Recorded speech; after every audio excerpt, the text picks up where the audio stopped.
Hi, Olga. Welcome to your chart analysis reading. It's wonderful to be here with you. Thank you so much for being so patient waiting for this. I've been so busy with work and with everything, so with so many orders at this time of year. So I really just want to thank you so much, first of all, for being so patient. Um, and I've got your other two readings to do, which I'll be getting to very soon. But I wanted to do this one first because this is the overall kind of picture for you with your astrology. And it's always helpful to get your astrology chart analyzed to help you understand yourself a little bit more. So I've just got the screen share on here and hopefully you can see everything clearly. What I'm going to do is circle in red the things that I'm going to be talking about, and I'm going to go through your chart now and just break everything down for you. So this is a 30-minute reading with your chart analysis, and I also have your questions here. So your questions are: am I fulfilling my duty, purpose in life? How can I be more in tune with my role? I'm so curious of what it sounds like to have a reading of my astrology chart. I'm looking forward to it. That's great. Okay, cool. So first things first, you have a Capricorn sun. Whoops, I need to change the color here. Let me fix that. You have a Capricorn sun in the... No, it's still not working. Hang on, just give me a second. I've clicked on the wrong thing. There we go. Here we have your Capricorn sun in the 5th house. So, wow. Right here. So that is a very interesting energy. You know, with Capricorn, you have this seriousness about you, but it's in the part of your chart to do with your passion for life, your love, your desire to create things, you know, because the 5th house is a very creative house. And in the astrology chart, to have your sun there, it's like you crave to express your very practical nature, the very practical and hands-on, pragmatic and resourceful nature into things that you love. So this can be a very creative place to have your sun sign in Capricorn. It can be a desire to just fulfill your dreams for self-expression and to see like the vision for your life be fulfilled in a very practical and resourceful way. So you may have certain things that you want to achieve, like I want to have, you know, my own home that looks like this, and you have in your mind all these kind of ideas and creative passions, and you want to make them real, because Capricorn is about making things real. Now, the thing is, you do need a lot of patience though, because you have Saturn opposite your sun. See down here, if we look at the aspect table, here's Saturn just here, and it's making an opposition to your sun from the 11th house of wishes over here. So this is causing a little bit of tension for you in the aspect of Saturn opposite sun. Now Saturn transits, or not Saturn transits, Saturn aspects to the sun can dampen down the energy. So maybe sometimes you feel a bit pessimistic, like I don't know if I could really fulfill my dreams, wishes and goals in the way that I want to, or it feels slow to do that. That's one thing that I say you have to have patience, because with the Capricorn sun especially, you do need patience, and especially with Saturn opposite. Now when I say have patience, what I mean by that is you know, choosing to live your life in a way that's very step by step, and reaching your goals in a very step by step manner, and also not letting any pessimistic thoughts or feelings of, oh, you know, I don't have the resources, I don't have what I need right now, to block you from, you know, going forward in your life in the way that you crave deep down. So it's about letting yourself take those steps and actually taking action. Now, once as a Capricorn you get into the rhythm of taking action, you get better at it. But sometimes there's a procrastination that people with Capricorn energy do struggle with rather. You can struggle with procrastination and delaying things, like, oh, I don't feel ready, or I don't know if I can do this just yet. I need these things in place first, or I need to feel confident first, or I need to have saved money first. Or putting these blocks in place or limits in place can sometimes be a problem. So be aware of that in yourself, that you may have a tendency to sometimes block your own path a little bit through maybe pessimistic thinking, because of that Saturn in the 11th house up here in the chart there for you. That can make you feel that it is slow to get where you want to go, or it is blocked sometimes. Okay, so it doesn't mean you can't get there, it just means that you need patience with getting to your goals, getting to your dreams and wishes. But you can definitely get there if you put in the hard work. See, with Saturn, and Saturn, as I said, it's opposing your sun. It's teaching you through other people, through dealing with the public, through dealing with manifesting your wishes, that you can do this, but you have to put work and effort into it. Okay, so that's really powerful for you. It's a deep soul lesson for you. And where we have Saturn in our chart, let's just focus on Saturn for a second, just Saturn on its own. We have karma. So karma does not necessarily mean a bad thing. It just can mean that your soul has certain lessons to learn in this lifetime. So with Saturn in the 11th house, you may have problems with friends, or you may have very karmic friendships. You do have Saturn at 0 degrees Cancer, which is a difficult placement. Saturn is difficult to be in that sign. And I have Saturn in Cancer myself, so I know all about how difficult that is. You sometimes would feel, Olga, that you're not appreciated by those people that are closest to you, or you're not, sometimes you don't feel as loved as you would like to feel. Sometimes you may feel like your parents did the best they could in your life in whatever way, whether it was materially, but maybe you felt like they couldn't give you the love that you needed. Maybe you felt like they were too strict, or they were too focused on just education and money, or education and, doing well in the material world, but maybe they didn't give you that feeling of acceptance or encouragement that you craved on a deeper level. And especially because Saturn does aspect your chart quite strongly with, here we have the opposition to the sun, as I've showed you already. I'm just going to make this smaller. And you have a square to your moon from Saturn, which can be quite difficult. I'll explain that in a minute. And Saturn opposite Mercury. So because Saturn does make those 3 aspects to your sun, moon, and Mercury, you do have a lot of Saturn lessons in this lifetime, which means that you are learning to work on your self-worth and let yourself express yourself in the world in a way that's gradual and feels safe, because you are prone to a little bit of being a little bit reserved in some way. Now, you do have a Leo rising here, which can mitigate that and help you express yourself more boldly, which is great. And that's going to help you a lot to have that Leo rising, because you are quite a strong person with Leo rising and your Capricorn sun. It does make you quite tough, quite strong. Now, the thing that can sometimes also be a little bit of a struggle is having the moon in Pisces in the 8th house there. So it's very deep emotions that you have. You're very sensitive and you pick up on a lot of energies from other people. You actually could be quite naturally very psychic if you let yourself, go into that. Some people have the ability, but they're scared to open up to it. And I feel that could be the case with you, Olga, that you have a natural psychic ability. I would not be surprised if when you were a child, you had some unusual psychic experiences or some dreams that came true or some premonition of some kind, or you may have even seen spirits when you were very little, because I don't know if you remember it or not, but I'd love to hear from you if you have experienced that, because with moon in Pisces in the 8th house, that's double water. So you have a watery moon being Pisces and it's in the watery house. It's the Scorpio house. So being in the Scorpio house, sometimes it can have you feeling a bit fearful of your abilities, so you can block it. So that's another thing. But you're definitely someone that can work on that and make that something very powerful for you if you chose to. Now let's look at the aspects to your moon. So you have Saturn square moon. Yeah, so Saturn can block things. So here we have Saturn over here. It's making a square aspect, a square angle to your moon, which is sometimes making you feel a bit pessimistic again. You have to watch the pessimism, and maybe sometimes a bit down or a bit melancholy. So maybe you struggled sometimes with your emotions, feeling a bit depressed or a bit sad. But I have to say, because you have a Leo rising, you crave to be independent and happy and in touch with your creativity. So there's a few things here that are conflicting, which we all have in our astrology charts, conflicting energies, 2 different, varying degrees. But let me look at the aspects to your ascendant. So you have Jupiter opposite ascendant. Well, that's quite nice. So you do benefit from the support of most likely female friends with Jupiter and Venus. It's more Jupiter opposite the ascendant here. So, and Jupiter in your 6th house shows that you grow in your life through being of service to others and helping people in some way. So there's a part of you that really likes to help people. And, it could be like random acts of kindness, or it could be through the work that you do. I would say as well, Olga, with all the Saturn squares and not the Saturn squares, the Saturn opposition, the Saturn square and the Saturn opposition here, you are a hard worker as well. I just need to drink some of my drink.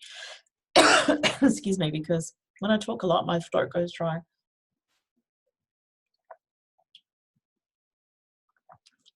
Yeah, so I think also I would say children are very important in your life. So I don't know if you have children, but because you have your sun, moon, and sorry, not moon, sun, Mercury, and North Node, you also have Lilith there, but you have a stellium in your fifth house. The fifth house is the house of children as well.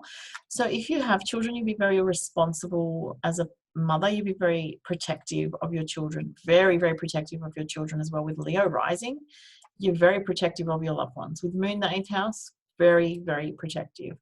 You're very sensitive to your children. So if you have children, and I feel like you would most likely, if you didn't have children, you would try to either work with children, like as you know, in some kind of work situation where you know, you can nurture others, because you also have that part of you as well that is very practical and likes to help others because of the Jupiter and Venus in Aquarius in the sixth house. The sixth house with Jupiter and Venus here, this gives you luck in the workplace as well. So any kind of work that you dedicate yourself to, you have luck with it, okay, which is great. Let's see what else. So for your relationship sector, you have Aquarius here on the, this is the relationship angle right here, and it's got Aquarius on the descendant point. It says DC. That shows that you could, in relationships, attract a partner who is more intellectual, cerebral sort of person, more in their head, someone who's a bit detached emotionally, who's not as open emotionally, or not as, maybe not as sentimental or as sensitive as you. They may be a bit more, you know, intellectual or dry emotionally. With Aquarius there, you maybe also have very long-term connections with very good friendships as well. So you can attract long-term connections with like one or two very important friends in your life. Yeah, so that's interesting. Let me just see a little bit more about your moon. Yes, you have Neptune, trine-moon, Pluto, opposite moon. That's a very important one. Okay. So you have Pluto opposite moon from your second house to your eighth house. So this is a very important aspect in your chart. It's a very powerful one. So with Pluto in Libra opposite your moon, you are learning through your relationships with others to value yourself and to not let others really control you and dominate you. Okay, so you're having to learn that also in your life is a very big lesson.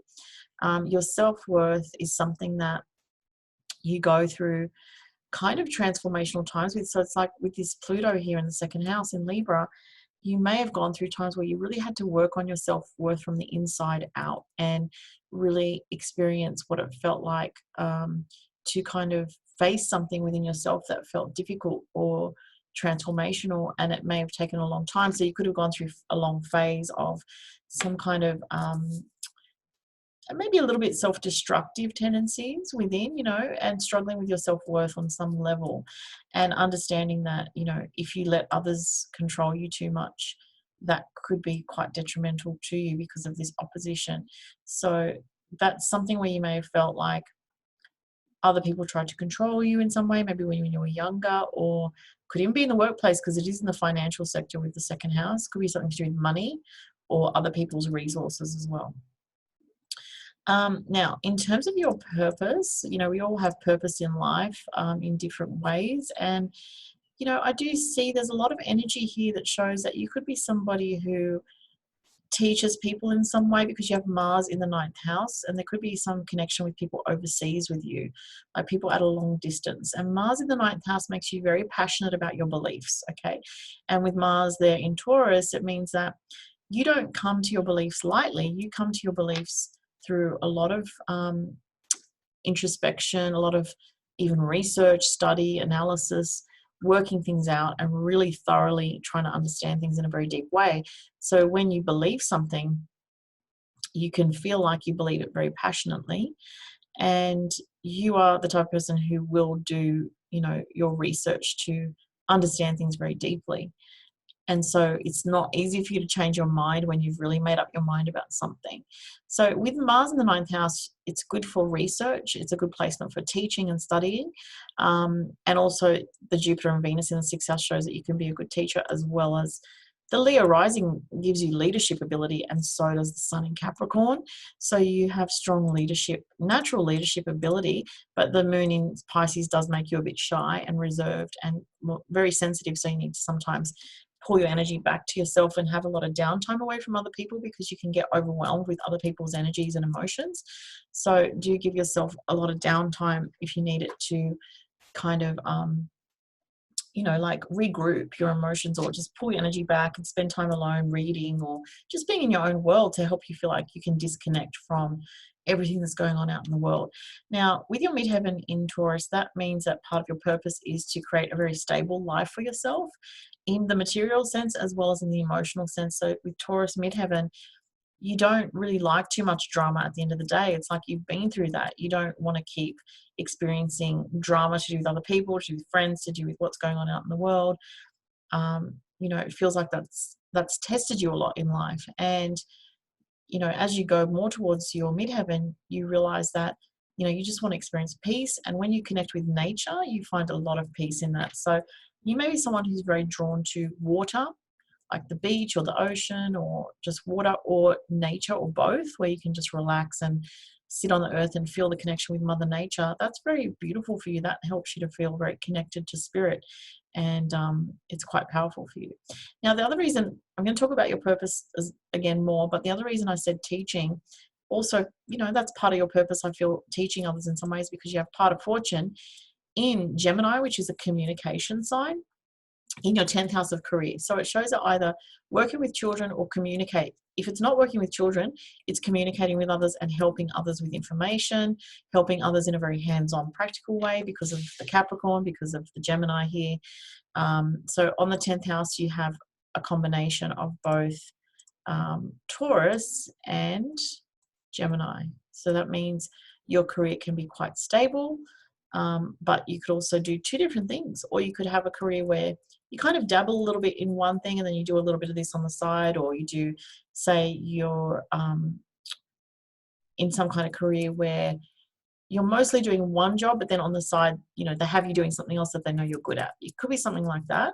Or it could be that you have a main career, which is the Taurus energy, which is very stable energy, and then you do something else on the side, which you just is a passion for you that you just love to do, or that you do some teaching or seminars, or teaching courses to others in your spare time or on the side. So yeah, that's to do with career. Now, purpose, the North Node here in the 5th house, which is in the sign of Sagittarius, shows it's very important for you to speak your truth in this lifetime.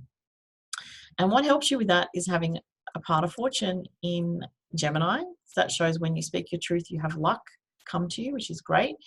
And speaking your truth with Gemini means speaking the facts and information that you've gathered in a very almost detached or dry way. It's not necessarily like, this is my subjective opinion and that's it. That's because I feel that way. It's more like, these are the facts that I found. This is the information that I have. And this very clearly shows what the reality is. And that's more what would work for you in situations, whether it's with your purpose, public speaking, anything like that would actually be very powerful for you. But you may have to face some fears. You may have to face some fears to get over that, okay? But it would be good for you. Also, the North Node in the 5th house in Sagittarius is saying to you, it's safe for you, Olga, in this lifetime to express your truth. You may have fears about that because we have the South Node here next to Saturn in the 11th house of the public. I do believe, looking at that, and I'll talk about that more in your past life reading, that you may have had some fears from a past life where you spoke up and you were reprimanded, or you spoke up and you were suppressed as a result of speaking your truth. And so you have come in with some fear around speaking your truth in this lifetime. But the North Node says in Sagittarius, it's actually safe for you and good for you to grow and move towards gradually expressing your true self, speaking your truth, allowing yourself to be who you truly are. It doesn't mean stepping on other people's toes. You can do it in a way that's just, positive, because that's what Sagittarius energy is. It's the positive, uplifting truth. Sometimes the truth is uplifting.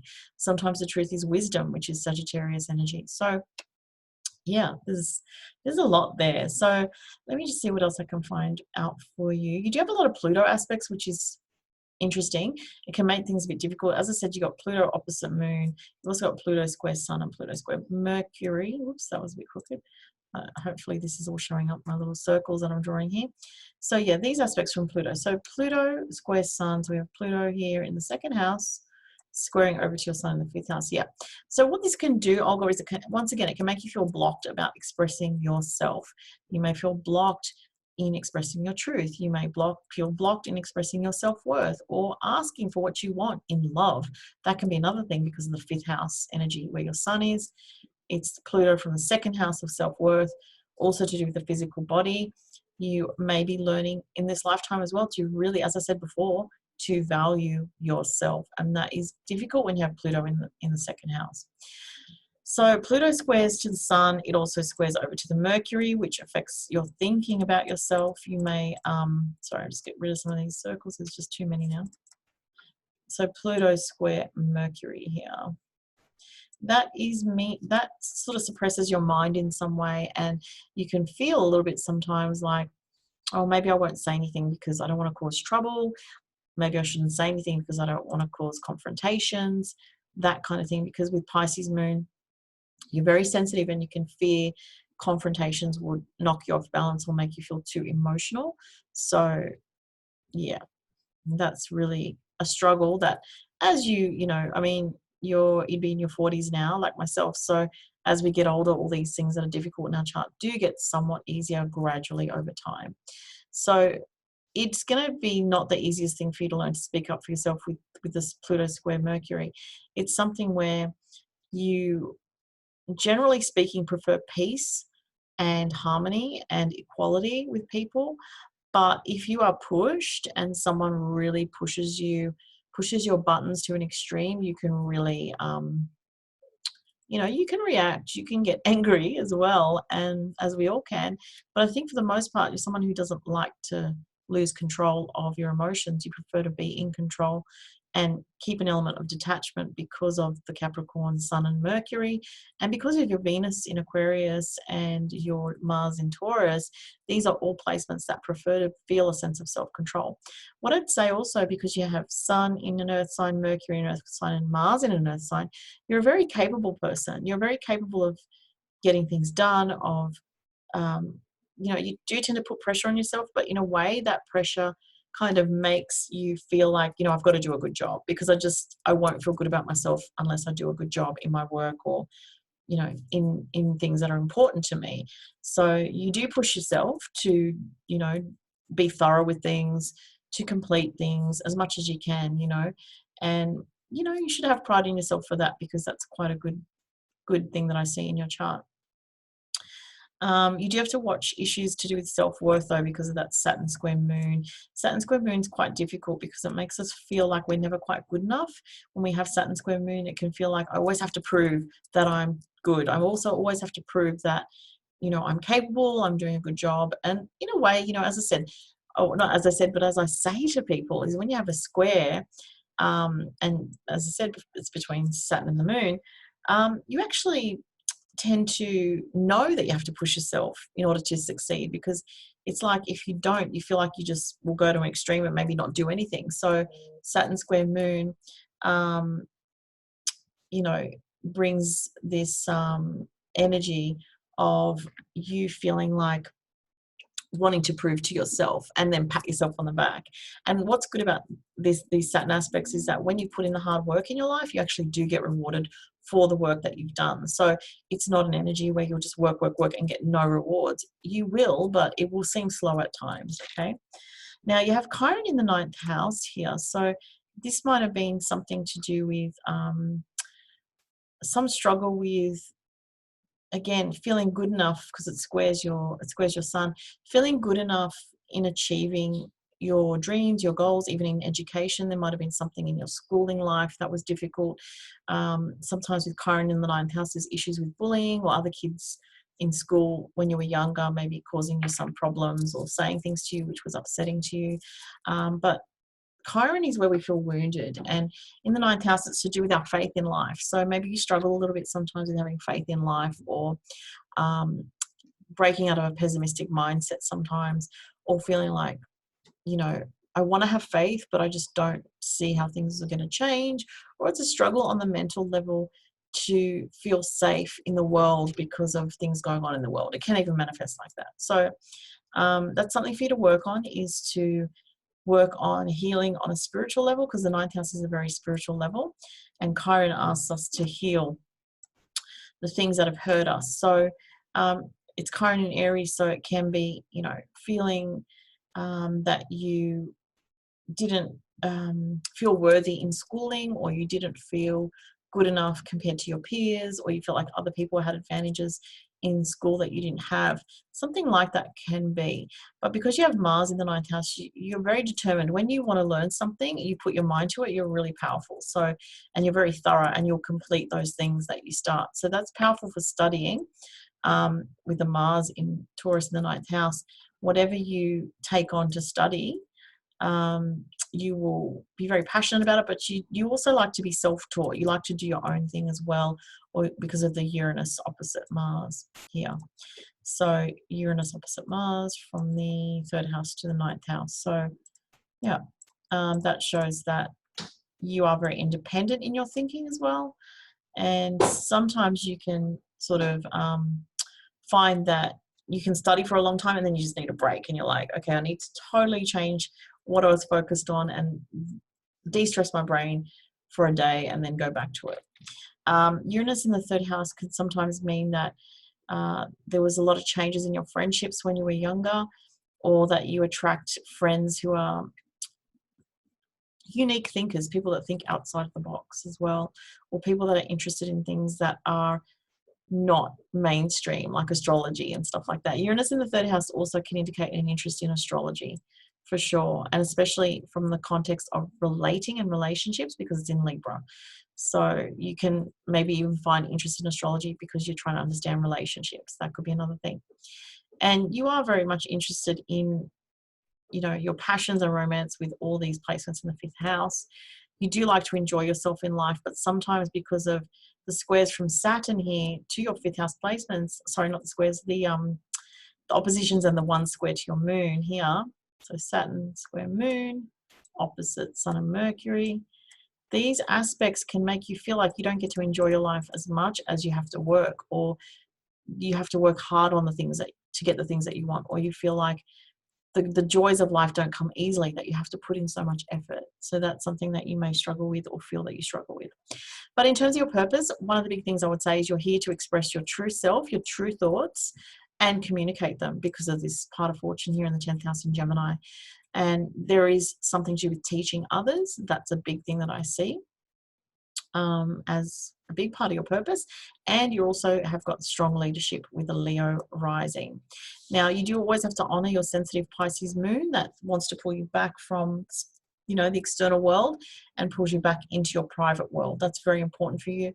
And having a moon in the 8th house can be very emotionally difficult. People with moon in the 8th house are very deep feelers, and you feel things very sensitively. So you have to honor that you're probably an empath and a highly sensitive person. And that's okay.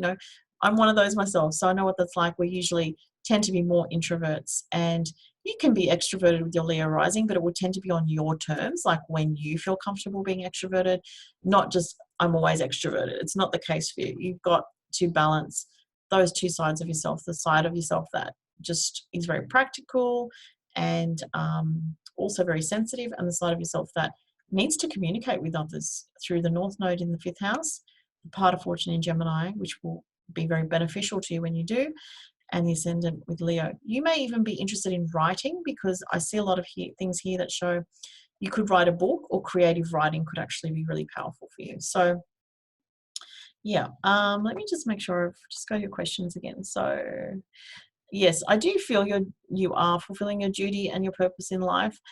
I feel like you may feel like it's slow, or it's been slow, but I think that's part of your lessons.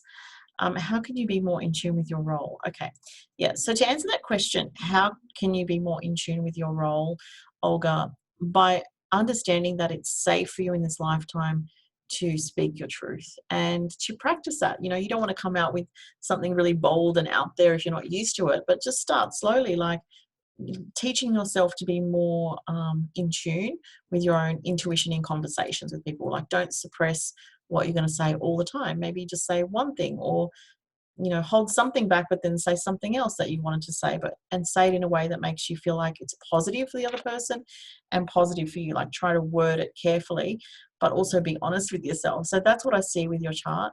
I think, as I said, you are meant to be of service to others and teach others in some way with Venus and Jupiter in your sixth house, which is the house of being of service.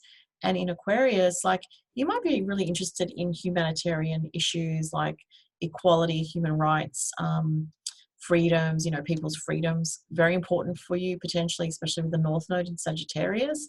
That's about freedom. That's about, as humans, being sovereign and being free. And you may be interested in protecting people's rights in some way, respecting the individual because of the Aquarius energy. But yeah, I'll just see how much time I've been recording for here. I'm not quite sure because I've kind of lost track of time.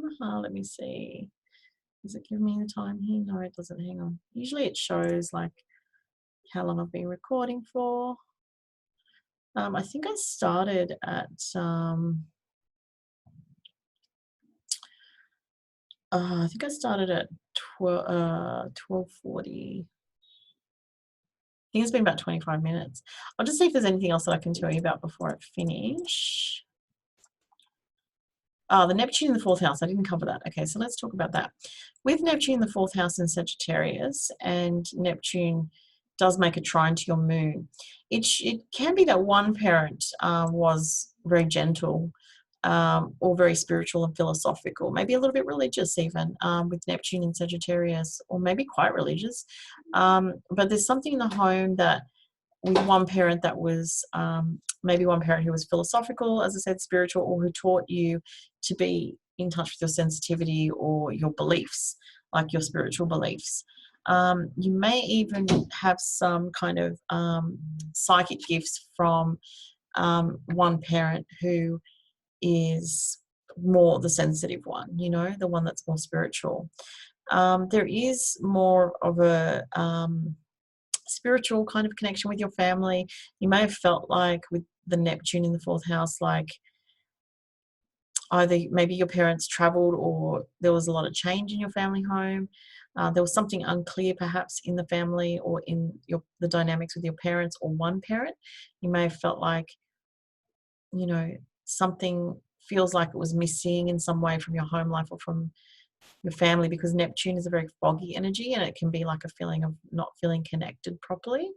So it has pros and cons, but with the Neptune trine your moon, that can mean, one parent was more sensitive and maybe even a little bit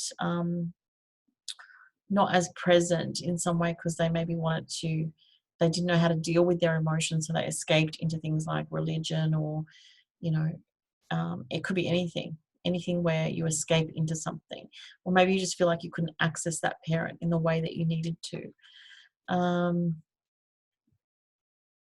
But yeah, as I said, because the part of fortune in the 10th house, which is the career sector, it shows in Gemini, it shows that teaching, writing, self-expression are all really, really important tools for you that can help you to have more success in life. So I also see with the transits this year, you've got Jupiter trine Jupiter coming up. This is the transits here.